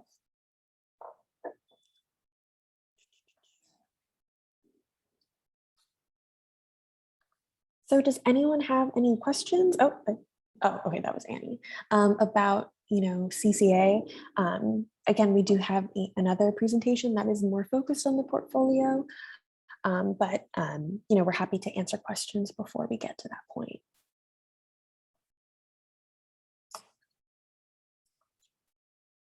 Don't be shy.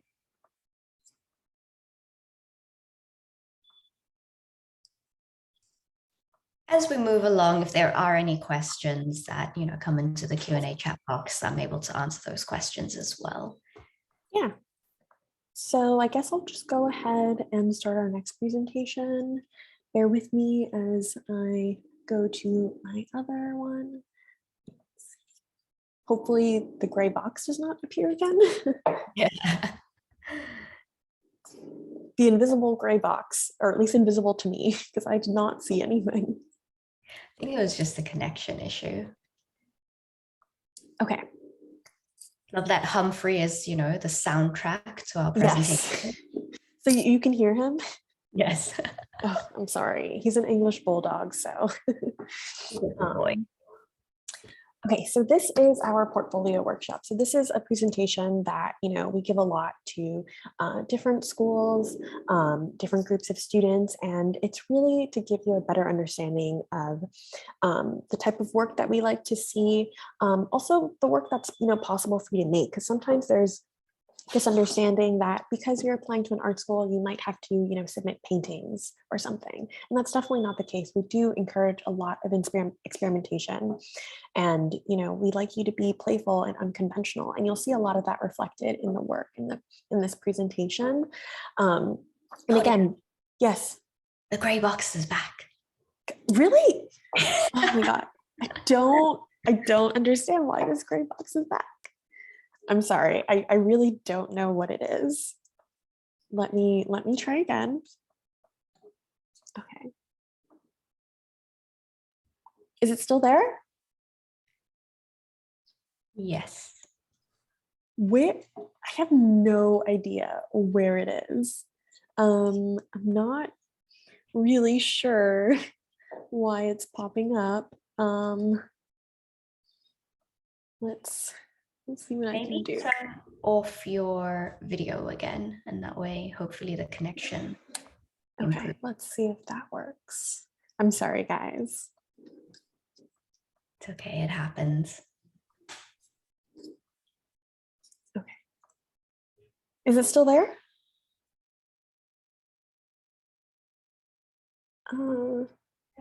Yeah. It might be like the chat window. Are you moving around the chat window? I don't think so. It kind of moved when you. Yeah. Yeah. Is it you moving dragging now? Something? Not. Yeah. Yes, yes, Is it there still?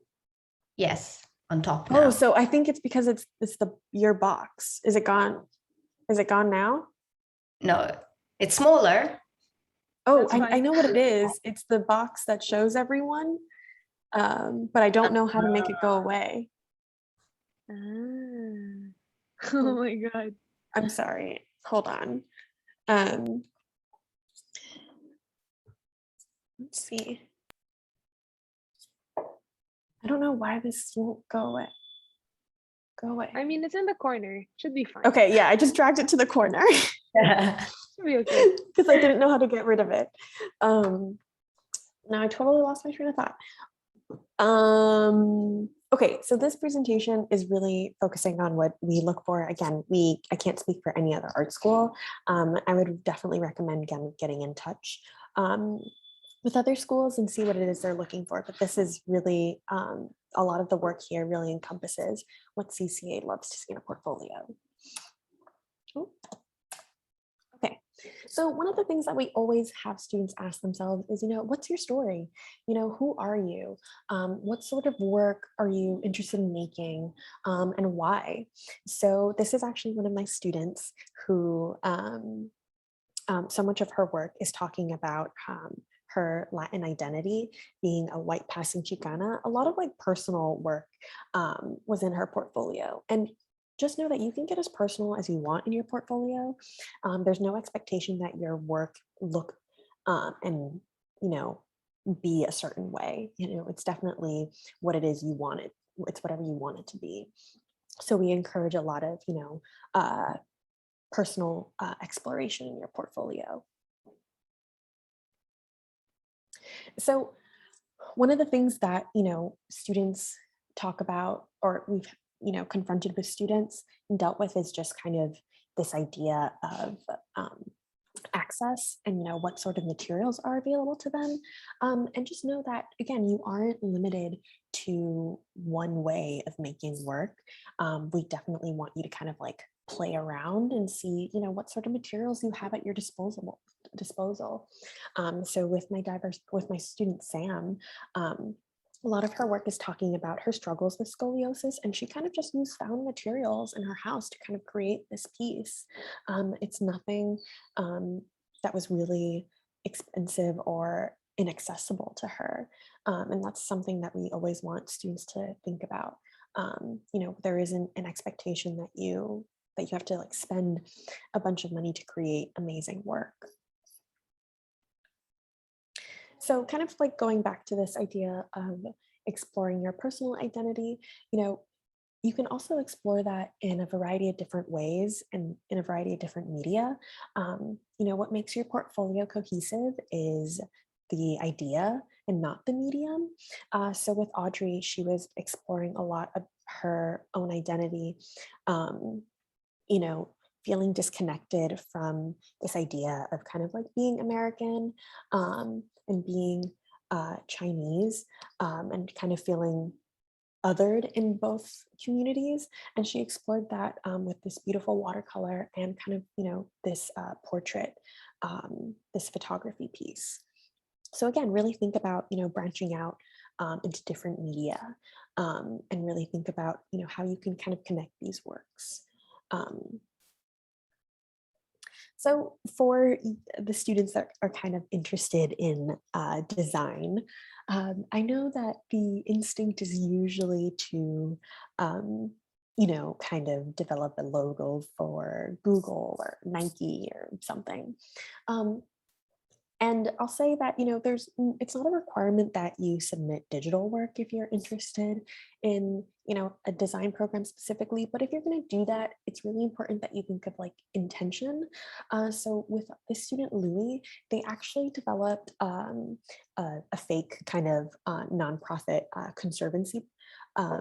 And they kind of like developed the branding, or what they imagined the branding to be for this nonprofit organization. And then they accompanied that with this photograph, this kind of like installation based photography piece, and then kind of edited it in, Photoshop or, whatever, as kind of like a branding and marketing supplemental piece to this, to the piece on the left. So those are kind of like additional ways that you can really play around with digital media. Again, there's no expectation that your work solely exists within the digital space. And I think that this is an amazing example of kind of balancing those two things and integrating them together. So there's nothing really kind of deep about this project, but one of the reasons I find it so successful is because the student kind of designed these tea boxes in Illustrator, but then she took it a step further and actually physically crafted them, just kind of like out of folded paper. She printed them up, folded them, and kind of displayed them in a really ornate and interesting way, and documented them. And that's something that you can do. Think about how your work can exist beyond the digital realm, and see if you can like physically make or craft some of them. So much of that is going to be a part of your journey in any of the design programs.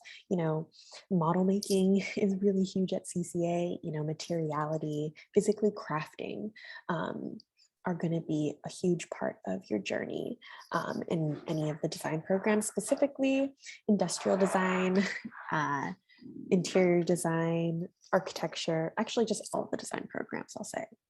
So really, keep that in mind. We want to be mindful of time. So something that I implore students to do, and again, it's very much a core value at CCA, is experimenting.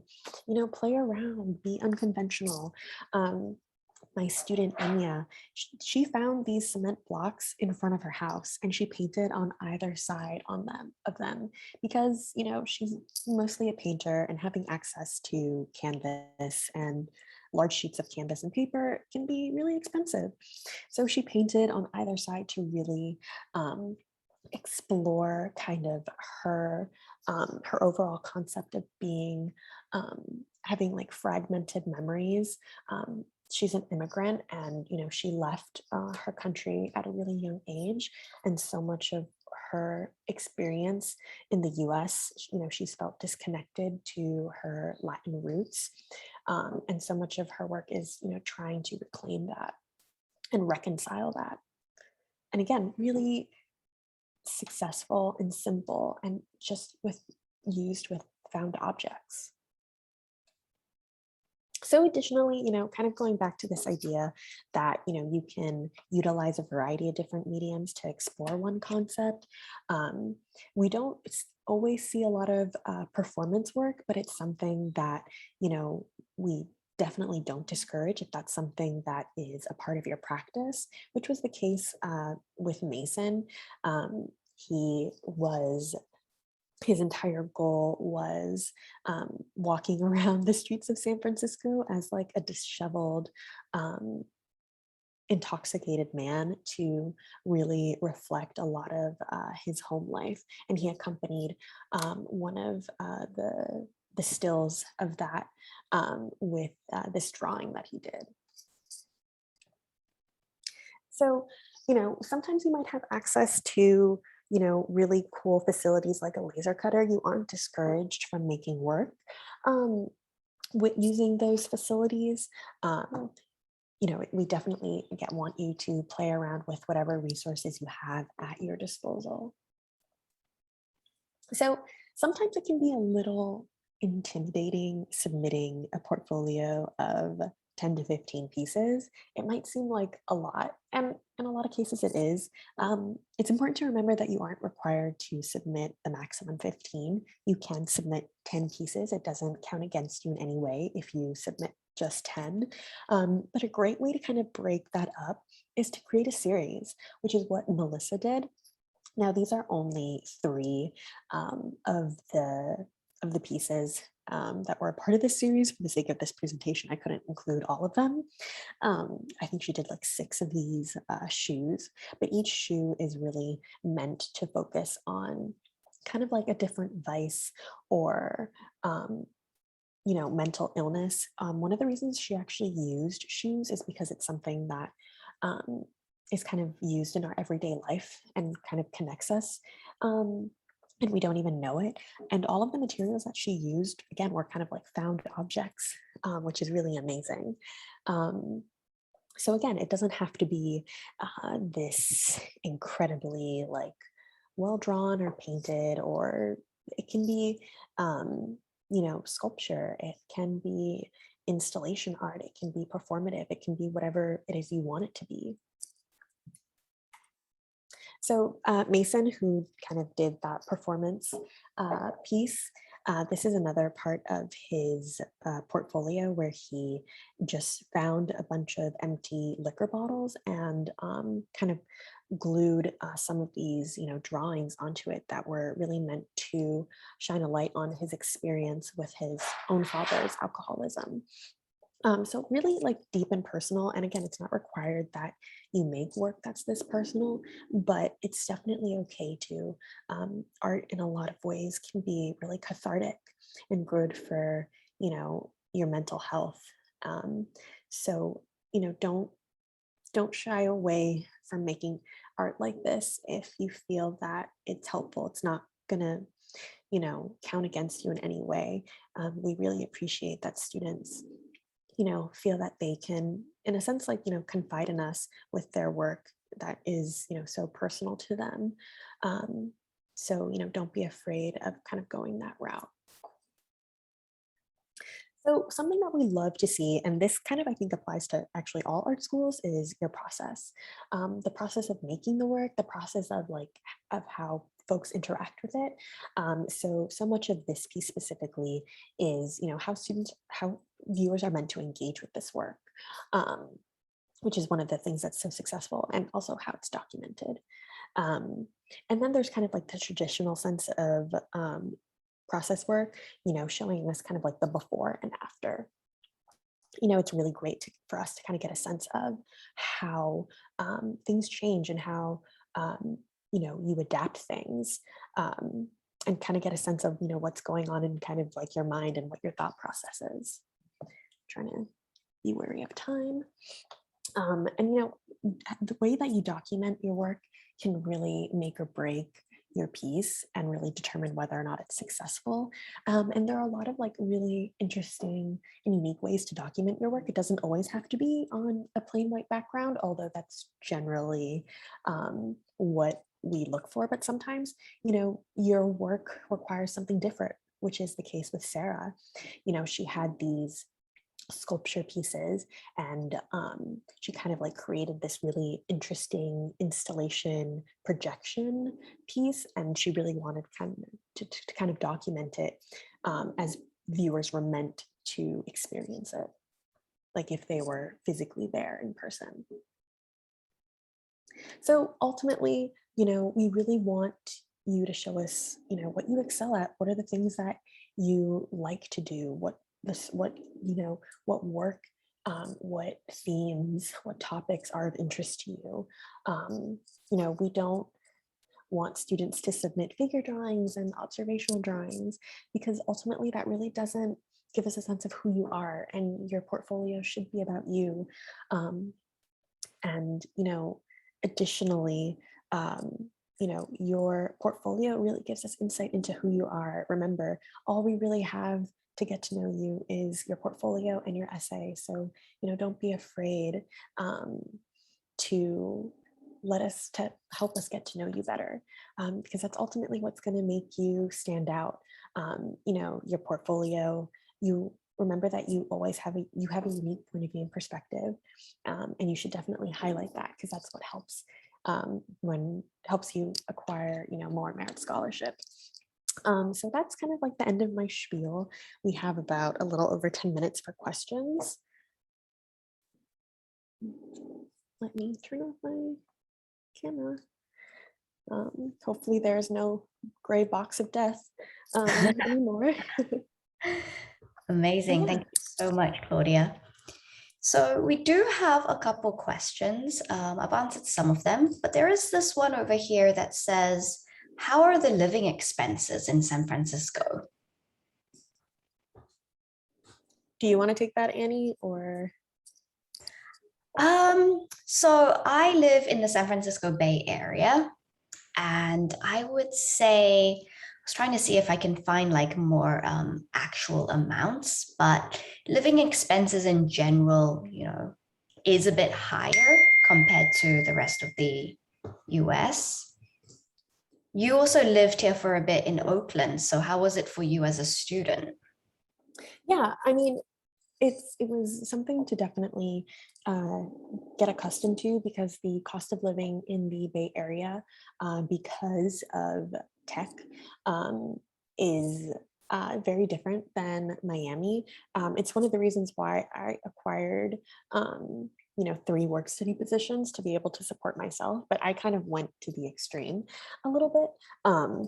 But I will say that, with work study positions, students are making slightly above minimum wage, I believe, to make it, affordable for you. One of the reasons, housing is a requirement is because, paying rent, that expense or the stress of having to meet that expense isn't something you have to worry about. So when you have a work study position, kind of all of that can kind of go towards supporting yourself.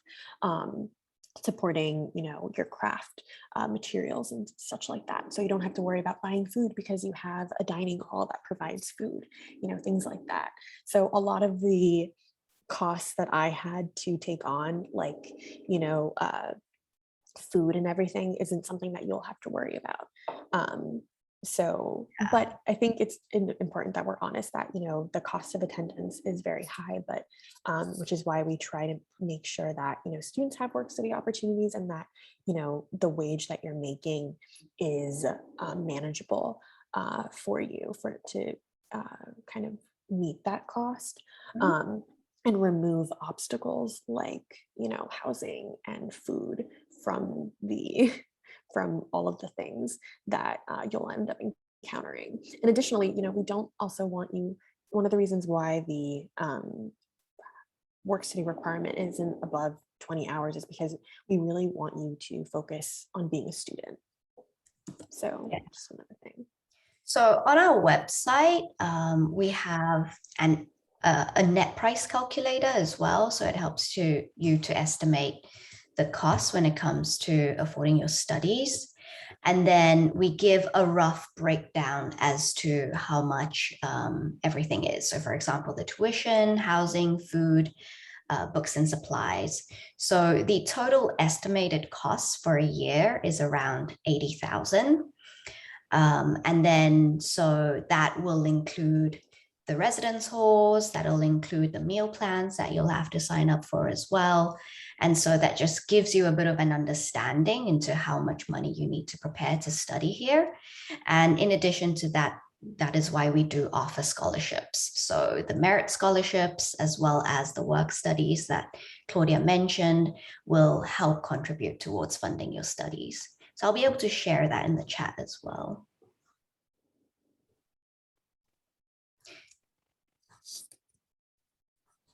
Okay, so we have another question. Are students required to live on campus? So yes, all first-year students are required to live on campus for the first 2 years. So, and then after that, you can decide if you want to move in with some friends. And then there are also housing waiver exemptions. So meaning if you live with your parents that are within 40 miles of the main campus, then you're also able to apply for a waiver. So then it means you don't have to live in housing on campus. And we do have housing options for continuing students. They are slightly different. They're more apartment style housing. Yeah, so if you're coming for graduate studies, if you're coming as a transfer student, we have housing as well.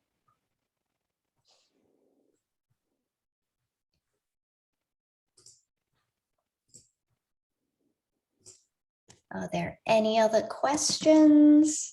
Have just a few minutes left. I'm going to send the link to our tuitions page.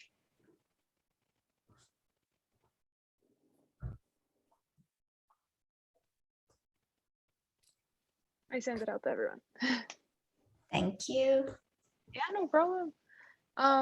Actually, I think we can wrap it up here. If there's no other questions, you can always use the email that they provided, or yeah, send fill out the interest form we also sent at the beginning of the session. Yeah, we'd like to thank Claudia and Annie for being with us today. That was the day 5 of our college fair. We're gonna wrap it up here. Thank you everyone for joining us, and I hope you have a good night for our audience. It's literally midnight, but like, yeah, for us.